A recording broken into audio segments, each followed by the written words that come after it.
Hello guys, आप सभी का हमारे यूट्यूब चैनल नीलम क्लासेस में स्वागत है। हम आपके लिए लेकर आए हैं ईवीएस के कुछ मोस्ट इंपॉर्टेंट क्वेश्चन जो आपके प्रीवियस एग्जाम में पूछे जा चुके हैं। हम उन्हीं क्वेश्चन को डिस्कस करेंगे जो आपके एग्जाम में आपको देखने को मिलेंगे। तो आज हम ईवीएस में एनसीईआरटी के क्वेश्चन डिस्कस करेंगे। तो चलिए शुरू करते हैं। हमारा फर्स्ट क्वेश्चन क्या कहता है कि निम्नलिखित में से कौन सा कथन हाथियों के बारे में सही है। क्या कह रहा है कि निम्नलिखित में से कौन सा कथन हाथियों के बारे में सही है।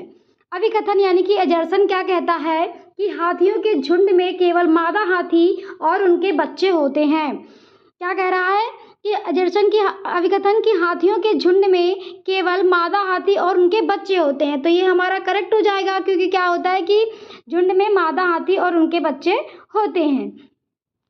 तर्क यानी कि रीजनिंग क्या कहता है कि नर हाथी चारों ओर अकेले घूमते हैं। तो ये भी हमारा करेक्ट हो जाएगा, क्योंकि जो नर हाथी होते हैं वो चारों ओर क्या करते हैं, अकेले घूमते हैं। तो हमारा अभिकथन भी सही है और तर्क भी सही है। लेकिन क्या कर रहे हैं, एक दूसरे की व्याख्या नहीं कर रहे हैं, क्योंकि वो झुंड में घूम रहते हैं और ये नर क्या होते हैं, अकेले घूमते हैं। अकेले घूमते तो हैं, लेकिन क्या करते हैं कि जो मादा और बच्चे होते हैं उनके बचाव करते हैं, चारों तरफ घूमते हैं बचाव का। आपस में दोनों सही है, अभिकथन और तर्क, लेकिन एक दूसरे व्याख्या नहीं कर रहे हैं। तो ऑप्शन ए कहता है कि ए और आर दोनों सही है, आर ए की सही व्याख्या करता है। तो ये हमारा इनकरेक्ट हो जाएगा, क्योंकि व्याख्या वो नहीं कर रहे हैं। ऑप्शन बी कहता है कि ए और आर दोनों सही है, तो दोनों सही तो है लेकिन व्याख्या नहीं कर रहा है, लेकिन आर ए की सही व्याख्या नहीं करता। तो ये ऑप्शन बी ही हमारा करेक्ट हो जाए। इससे रिलेटेड कुछ इंपॉर्टेंट पॉइंट देख लेते हैं। तो क्या कह रहा है पहला पॉइंट कि 3 महीने का हाथी का 2 किलोग्राम वजन का होता है। यानी कि 3 महीने का जो हाथी का बच्चा होता है वो क्या होता है, 2 किलोग्राम वजन का होता है। अगला पॉइंट क्या कहता है कि हाथी कीचड़ में खेलना पसंद करते हैं और इनके कान पंख जैसे होते हैं। ये कान है पंख जैसे हैं इनके। बड़ा हाथी यानी कि जो बड़ा हाथी होता है वो एक दिन में 100 किलोग्राम पत्ते खा लेता है। अगला पॉइंट क्या कहता है कि झुंड में 10 से 12 हथनी और उनके बच्चे होते हैं। अगला पॉइंट क्या कहता है कि 14-15 साल का हाथी झुंड छोड़कर चला जाता है। यानी कि 14-15 साल तक जो हाथी होता है वो उससे पहले तो झुंड में रहता है, लेकिन जब 14-15 साल का होता है तो वो क्या करता है, झुंड छोड़ के चला जाता है। तो ये थे इनसे रिलेटेड कुछ इंपॉर्टेंट पॉइंट जो आपके एग्जाम में पूछे जाते हैं। आगे देखते हैं अपना अगला क्वेश्चन। नीचे दिए गए कथनों पर विचार कीजिए। क्या कह रहा है क्वेश्चन हमारा कि नीचे दिए गए कथनों पर विचार कीजिए। ऑप्शन ए कहता है कि लेफ्टिनेंट कमांडर वाहिदा प्रिज्म भारतीय नौसेना में डॉक्टर है। तो ये तो हमारा करेक्ट है कि वाहिदा प्रिज्म क्या है, भारतीय नौसेना में डॉक्टर है। तो ये हमारा करेक्ट हो जाएगा। ऑप्शन बी कहता है कि वाहिदा प्रिज्म एक बहुत छोटे गांव से हैं, उनकी पढ़ाई सरकारी स्कूल में हुई है। तो ये भी हमारा करेक्ट हो जाएगा, क्योंकि वो क्या है, छोटे गांव से हैं जिनकी उनकी पढ़ाई भी क्या हुई है, सरकारी स्कूल में हुई है। ऑप्शन सी कहता है कि वाहिदा प्रिज्म पहली महिला है जिन्होंने एक परेड की कमान संभाली। तो ये भी हमारा करेक्ट हो जाएगा कि वाहिदा प्रिज्म क्या है, एक पहली महिला है जिन्होंने क्या किया, एक परेड की कमान संभाली थी। अब ऑप्शन डी क्या कहता है कि वाहिदा प्रिज्म मेडिकल ऑफिसर हैं और वे रोगियों को ही दवा देती हैं। तो ऐसा थोड़ी ना है कि रोगियों को ही दवा देती हैं। तो ऑप्शन डी जो है वो हमारा इनकरेक्ट हो जाएगा। ऑप्शन ए बी सी तीनों हमारे करेक्ट हो जाएंगे। अब हम ऑप्शन में देखते हैं, तो ऑप्शन जो सी है वो हमारा करेक्ट हो जाएगा, क्योंकि उसी में हमारे ए बी और सी हमारे तीनों दिए हुए हैं। आगे देखते हैं अपना अगला क्वेश्चन। एक पश्मीना शॉल लगभग साधारण डैश स्वेटर के बराबर गर्म होती है तथा एक साधारण पश्मीना शॉल को बुनने हेतु डैश घंटों का समय लगता है। क्या कह रहा है क्वेश्चन हमारा कि एक पश्मीना शॉल लगभग साधारण डैश स्वेटर के बराबर गर्म होती है तथा एक साधारण पश्मीना शॉल को बुनने हेतु डैश घंटों का समय लगता है। यानी कि जो पश्मीना शॉल होती है उसको क्या 6 स्वेटर के बराबर गर्म होती है और 200 उसको बुनने में कितना समय लगता है, 250 घंटे लगते हैं। कितना समय लगता है, 250 घंटे का समय लगता है। तो ऑप्शन डी हमारा करेक्ट हो जाएगा कि 6 स्वेटर के बराबर गर्म होती है और 250 घंटे का समय लगता है। अब इससे रिलेटेड कुछ इंपॉर्टेंट पॉइंट दिए हैं, उनके बारे में देख लेते हैं। पश्मीना शॉल क्या दिया है कि पश्मीना शॉल चांगपा द्वारा पाली गई बकरियों के बालों से बनती है। ये बकरियां लगभग 5000 मीटर ऊपर रहती हैं। अगला पॉइंट क्या कहता है कि हमारे 6 बाल इन बकरियों के एक बाल के बराबर होते हैं। नेक्स्ट पॉइंट क्या कहता है कि शॉल हाथ से बनाए जाते हैं और पश्मीना शॉल 6 स्वेटर जितना गर्म होता है और लगभग 250 घरों की बुनाई के बाद एक शॉल तैयार होता है। यही हमारे क्वेश्चन में पूछ रहा था। तो ये थे कुछ इंपॉर्टेंट पॉइंट पश्मीना शॉल से रिलेटेड। अब आगे देखते हैं अपना अगला क्वेश्चन। केरल के निकटवर्ती राज्य हैं। क्या कह रहा है क्वेश्चन हमारा कि केरल के निकटवर्ती राज्य हैं। तो ऑप्शन ए कहता है कि कर्नाटक और महाराष्ट्र, ऑप्शन बी कहता है आंध्र प्रदेश और कर्नाटक, ऑप्शन सी कहता है कर्नाटक और तमिलनाडु, ऑप्शन डी कहता है तमिलनाडु और आंध्र प्रदेश। तो हम मैप में देखेंगे कि केरल के निकटवर्ती राज्य कौन कौन से हैं। ये हमारा केरल राज्य है, इसके निकटवर्ती राज्य हमको देखने हैं। तो निकटवर्ती ये इसका राज्य कौन सा हो गया, तमिलनाडु, और ये राज्य हो गया कर्नाटक। क्या हो गया, कर्नाटक और तमिलनाडु। अब ऑप्शन में देखते हैं तो ऑप्शन सी जो है वो ही हमारा करेक्ट हो जाएगा कि कर्नाटक और तमिलनाडु केरल के निकटवर्ती राज्य हैं। आगे देखते हैं अपना अगला क्वेश्चन। बावड़िया सीढ़ीदार कुएं के बारे में नीचे दिए गए कथनों पर विचार कीजिए। क्या कह रहा है क्वेश्चन हमारा कि बावड़िया सीढ़ीदार कुएं, यानी कि बावड़िया क्या है, सीढ़ीदार कुएं के बारे में नीचे दिए गए कथनों पर विचार कीजिए। ऑप्शन ए कहता है कि यह मुख्यतः वर्षा रहित क्षेत्रों में ही दिखाई देते हैं। तो ये तो हमारा करेक्ट हो जाएगा क्योंकि वर्षा रहित जहाँ पे वर्षा नहीं होती, तो ये हमारा करेक्ट है कि रहित है, यानी कि वर्षा वहाँ पे नहीं होती है। ऑप्शन बी क्या कहता है कि वर्षा के पानी के भंडारण और संरक्षण की पारंपरिक प्रणाली है। तो यह क्या है, या इमेज में देखिए आप क्या करते हैं, इसमें पानी भरते हैं बावड़िया, यानी जो कुआं है ये बनाया जाता है, इसमें पानी का संरक्षण करते हैं, पानी को एकत्र करते हैं। ये हमारा करेक्ट हो जाएगा। ऑप्शन सी कहता है कि इनका उपयोग सामुदायिक संसाधन के रूप में किया जाता है। तो ये भी हमारा करेक्ट हो जाएगा। इनका उपयोग क्या करते हैं, सामुदायिक संसाधन के रूप में करते हैं, जिसको जरूरत होती है वो पानी यहाँ से भरता है। ऑप्शन डी कहता है कि बावड़िया ने सीढ़ियाँ जमीन के नीचे कई मंजिल तक जाती हैं, परंतु किसी को भी सीढ़ियाँ द्वारा नीचे पानी तक जाने की अनुमति नहीं होती। तो अभी लेकिन अनुमति क्यों नहीं दी, पानी तो इसीलिए संरक्षण करते हैं पानी का, क्योंकि जब हमें जरूरत होगी तो हम पानी को ले सकेंगे। तो इसमें लिखा है नहीं होती, तो ये हमारा इनकरेक्ट हो जाएगा, क्योंकि पानी का संरक्षण किस लिए होता है, क्योंकि हम पानी की जब हमें जरूरत होगी तो हम पानी वहां से ले लेंगे। और होते कहाँ हैं, मुख्यतः कहाँ होते हैं, वर्षा रहित क्षेत्रों में जहाँ पे बारिश नहीं होती। तो ऑप्शन ए और बी और सी हमारे तीनों करेक्ट हो जाएंगे। ए बी सी हमारे तीनों करेक्ट थे, तो ऑप्शन सी जो है वो हमारा करेक्ट हो जाएगा। ए बी और सी हमारे तीनों करेक्ट थे। आगे देखते हैं अपना अगला क्वेश्चन। निम्नलिखित का मिलान कीजिए। क्या कह रहा है क्वेश्चन हमारा कि निम्नलिखित का मिलान कीजिए। कॉलम 1 दिया है और कॉलम 2 दिया है। कॉलम ए में कीट, पक्षी, सरीसृप, स्तनधारी मतलब कौन कौन से दिए हैं, और बी में उनके क्या दिए हुए हैं, नाम दिए हुए हैं। तो कीट क्या है बताना है आपको। तो कीट क्या होता है, काकरोच हमारा क्या होता है, कीट होता है। पक्षी क्या होता है, तो पक्षी हमारा होता है उल्लू होता है। सरीसृप हमने आपको बताया था कि जो रेंगने वाले होते हैं, रेप्टाइल होते हैं, जैसे छिपकली, कछुआ, सांप, ये सब हमारे क्या होते हैं, रेप्टाइल। तो कछुआ हमारा हो जाएगा, सरीसृप हमारा क्या हो जाएगा, कछुआ। और स्तनधारी जो क्या कहते हैं, दूध पिलाते हैं, वो कैसे जो होते हैं, जब चमगादड़, गाय, बकरी, ये सब क्या होते हैं, स्तनधारी होते हैं। तो डी का हमारा तीसरा सही हो जाएगा। तो ये हमारा हो गया, मैच हो गया। अब हम जानते हो मिलाएंगे, तो पहले का हमारा कौन सा है, दूसरा है, यहीं पे लिख लेते हैं। पहले का हमारा दूसरा है, ए का दूसरा है, और बी का क्या है, बी का चौथा है, और सी का क्या है, सी का हमारा पहला है, और डी का हमारा क्या है, डी का तीसरा है। अब हम ऑप्शन में देखेंगे कि जिसमें हमारा ए का दूसरा होगा, बी का चौथा होगा, सी का पहला होगा और डी का तीसरा होगा। तो ऑप्शन जो डी है वो हमारा करेक्ट हो जाएगा, क्योंकि ए का दूसरा था, बी का चौथा था और सी का पहला था और डी का तीसरा था। आगे देखते हैं अपना अगला क्वेश्चन।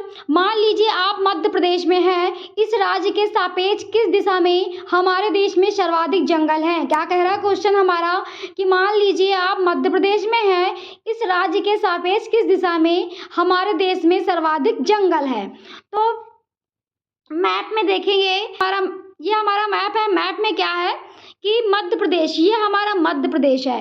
तो मध्य प्रदेश के पूर्वोत्तर राज्य जो हमारा इधर पूरब है, ये डायरेक्शन बनाएंगे, ये पूरब है, ये पश्चिम है, ये उत्तर है और ये हमारा दक्षिण है।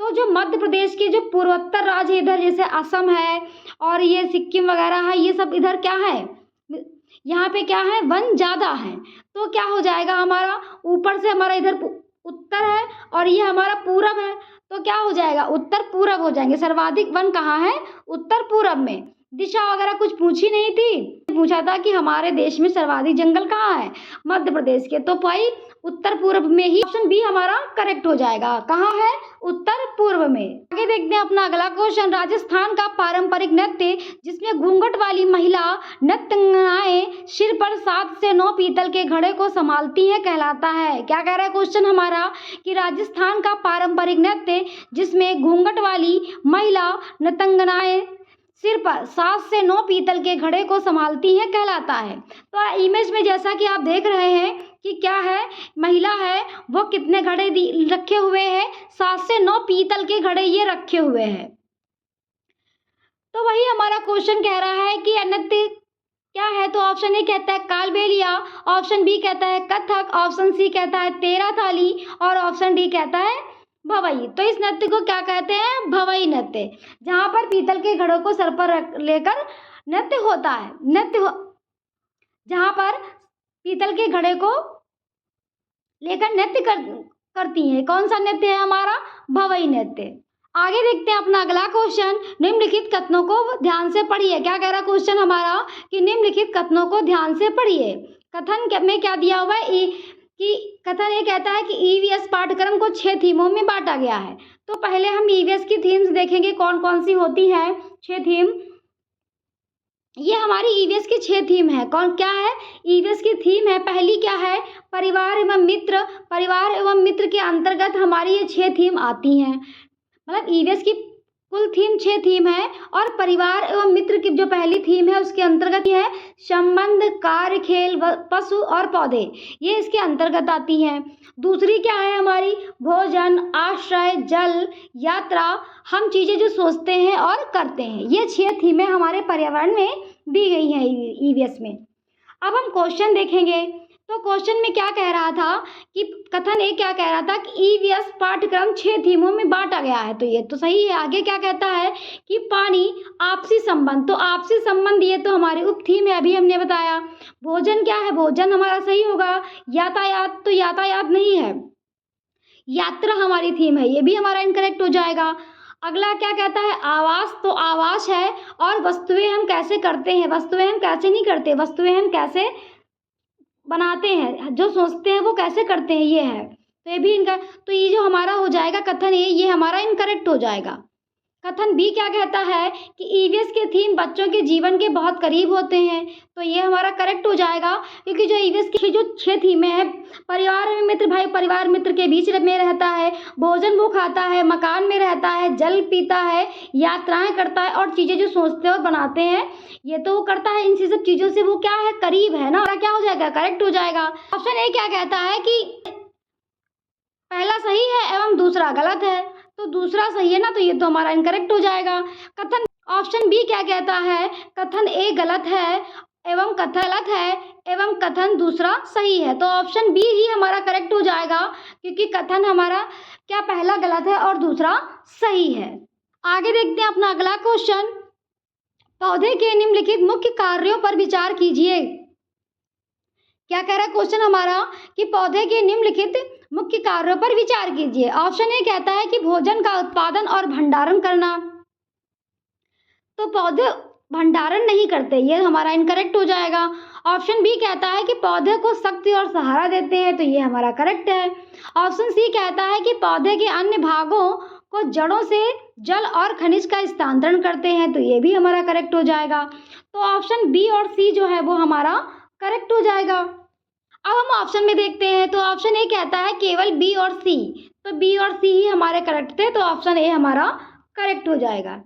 आगे देखते हैं अपना अगला क्वेश्चन, निम्नलिखित में से कौन से रोग मच्छरों द्वारा जनित है। क्या कह रहा है क्वेश्चन हमारा कि निम्नलिखित में से कौन से रोग मच्छरों द्वारा जनित है। ऑप्शन ए कहता है निमोनिया, तो निमोनिया हमारा इनकरेक्ट हो जाएगा, मच्छरों द्वारा नहीं है। ऑप्शन बी कहता है डेंगू, तो डेंगू हमारा मच्छरों के द्वारा फैलता है। ऑप्शन सी कहता है खसरा, तो खसरा भी हमारा इनकरेक्ट हो जाएगा। ऑप्शन डी कहता है मलेरिया, तो मलेरिया हमारा क्या हो जाएगा, मच्छरों के द्वारा फैलता है। डेंगू और मलेरिया हमारे दोनों करेक्ट हो जाएंगे। मैच हम ऑप्शन में देखेंगे तो कौन सा ऑप्शन सी हमारा करेक्ट हो जाएगा, बी और डी हमारे दोनों करेक्ट थे।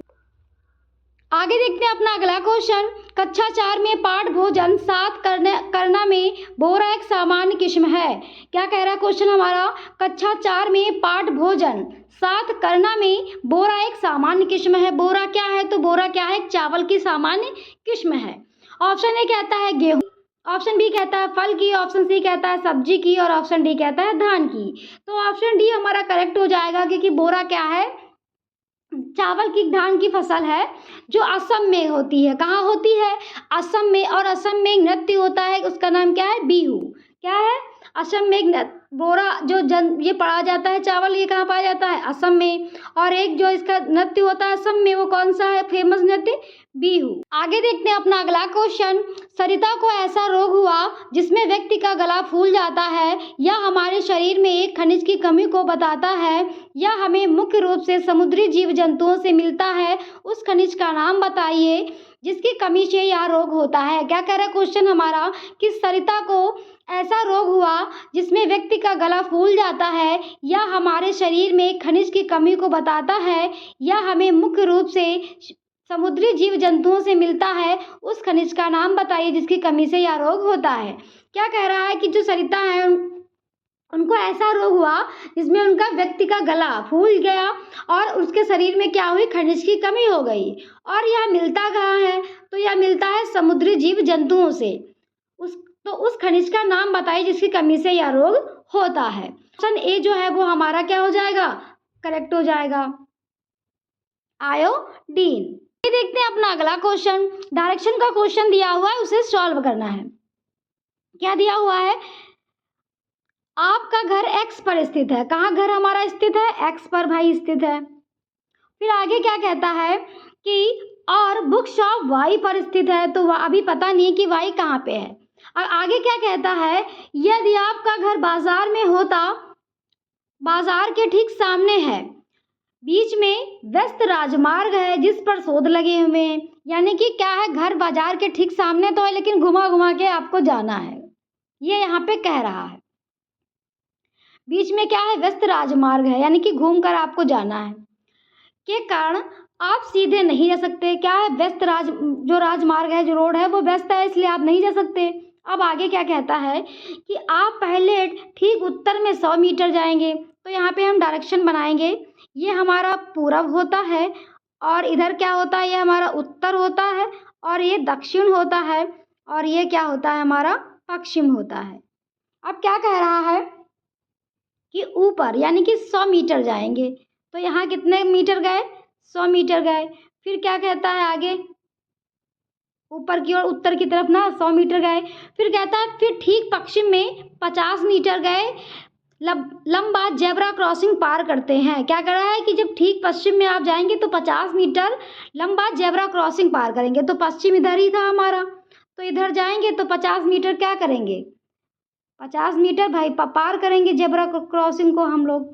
फिर आगे क्या कहता है कि अंत में ठीक दक्षिण में 150 मीटर दूरी तय करके वाई स्थित वर्कशॉप पर पहुंचेंगे। तो ये हमारा कितना था, 100 मीटर था। दक्षिण हमारा नीचे ही तो जाएंगे 100 मीटर। फिर आगे 50 मीटर और जाना है, तो ये इतना 50 मीटर और आगे चले गए थोड़ा सा, इतना तो हमारा 100 मीटर ही था ना। फिर कह रहा है कि वाई पर पहुंचते हैं, तो भाई यहाँ वाई पे पहुंच गए। फिर आगे क्या कहता है कि वाई के सापेक्ष क्या पूछ रहा है यहाँ पे, तो वाई के सापेक्ष आपको बताना है। वाई शॉप जो बुक शॉप है उसके सापेक्ष आपको बताना है। तो इधर कहाँ कह रहा है कि एक्स की दिशा, तो भाई यहाँ पे आप खड़े हैं तो इधर एक्स की दिशा क्या होगी, तो अब यहाँ पे डायरेक्शन बनाएंगे हम। इधर हमारा क्या था, पूर्व था, इधर हमारा पश्चिम था, और इधर ऊपर की तरफ उत्तर है और नीचे की तरफ दक्षिण है। ऊपर की तरफ ही जा रहा है तो ये तो हमारा उत्तर हो गया, और इधर की तरफ तो पूरा भी होता है ना, ये पूरा भी होता है, तो क्या हो जाएगा, ऊपर की तरफ उत्तर हो जाएगा और साइड की तरफ क्या हो जाएगा, पूरब हो जाएगा। तो ऑप्शन ए कहता है कि उत्तर पूरब, तो ऑप्शन ए ही हमारा करेक्ट हो जाएगा, उत्तर पूरब। आगे देखते हैं अपना अगला क्वेश्चन। पक्षियों की एक प्रजाति ऐसी है जिसका नर सुंदर सुंदर घोंसले बुनता है। मादा पक्षी उन घोंसलों को देखती है, उनमें से वह उसे चुनती है जो सबसे अच्छा लगता है और उसी में अंडे देती है। पक्षियों की इस प्रजाति का नाम है, क्या कह रहा है, नर पक्षी जो है वो बहुत अच्छे अच्छे क्या करता है, सुंदर सुंदर घोंसले बनाता है, और फिर जो मादा होती है उसी की, नर पक्षी की मादा वो क्या करती है कि जो सुंदर घोंसला होता है उसमें जाके वो अंडे देती है। तो यह पक्षी कौन सा है, तो ऑप्शन ए कहता है कोयल, ऑप्शन बी कहता है शक्करखोरा, और ऑप्शन सी कहता है बसंत गौरी, और ऑप्शन डी कहता है बीवर। तो जो बीवर पक्षी होता है वो क्या होता है, अंदर घोंसले में अंडे देता है। और इसी के साथ ही हमारी जो कोयल होती है, कोयल क्या करती है, वो कौवा जो होता है वो पेड़ की सबसे ऊंची डाली पर घोंसला बनाता है, ये आप याद रखिए। और कोयल जो होती है वो कौवे के घोंसले में अंडे देती है। ये हो गई कोयल से रिलेटेड बात। फिर शक्करखोरा क्या होता है, पेड़ से लटकता हुआ घोंसला बनाता है, क्या बनाता है, पेड़ से लटकता हुआ। और जो बसंत गौरी होती है, तो बसंत गौरी क्या होती है, पेड़ के तने में छेद करके घोंसला बनाती है, क्या करती है, पेड़ के तने में छेद करके। तो ये चारों बर्ड से रिलेटेड पॉइंट थे, तो हमने आपको बता दिए। तो ये थे हमारे ईवीएस के कुछ मोस्ट इंपॉर्टेंट क्वेश्चन जो आपके प्रीवियस एग्जाम में पूछे जा चुके हैं। हमने उन्हीं क्वेश्चन को डिस्कस किया जो आपके एग्जाम में आपको देखने को मिलेंगे। तो आज हमने ईवीएस में एनसीईआरटी के क्वेश्चन डिस्कस किए। अगर आपको हमारा चैनल पसंद आया हो तो प्लीज़ लाइक सब्सक्राइब करना मत भूलिएगा। Thank you.